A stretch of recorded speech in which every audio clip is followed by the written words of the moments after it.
Հարգելիներս, յուրաքանչյուր գեղեցիկ տորթի ետևում կանգնած է հրուշակագործի անքուն գիշերների այսպիսի գեղեցիկ արդյունք ստանալու աշխատանքը։ Ամեն մի տորթ ունի իր գեղեցիկ պատմությունը։ Հարգելիներս, երբեմն որ հարցնում են այս տորթը քանի ձվանի է, հարցի իմաստը իհարկե անհասկանալի է մնում, քանի որ միայն ձու չի տորթի մեջ պարունակում ձվով, միայն ձվածեղ կարող եք պատրաստել։ Եվ հավելեմ, որ տորթը դա մի մեծ աշխատանք է, որը տանում է հրուշակագործը իր անքուն գիշերների շնորհիվ, ամբողջ օրը ոտքի վրա կանգնած լինելով, փորձում է ստեղծել մի հրաշք, մի գեղեցիկ տորթ, որ օրվա հոբելյարը շատ գոհ մնա, քանի որ տորթը օրվա առիթի գլխավոր զարդարող մասնիկն է համարվում։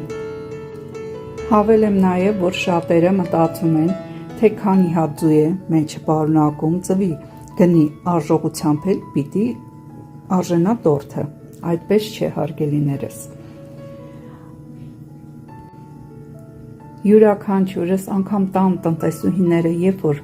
իրանց առիթների համար տորթ են պատրաստում, դուք նկատում եք, թե որքան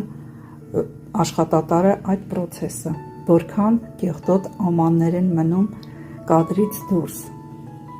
որքան աշխատանք դու պիտի տանես, որ ստանաս գեղեցիկ արդյունք։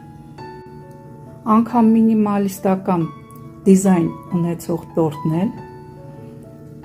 կրկին աշխատանք է, կրկին ծախս է։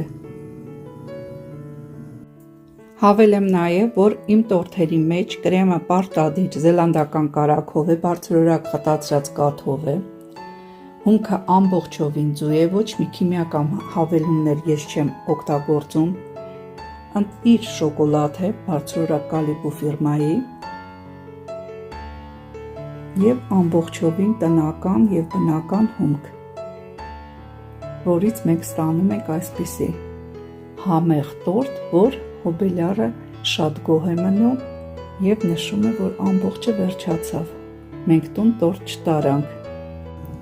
Կրկնեմ, շատերը ձվի քանակով են որոշում տորթի գինը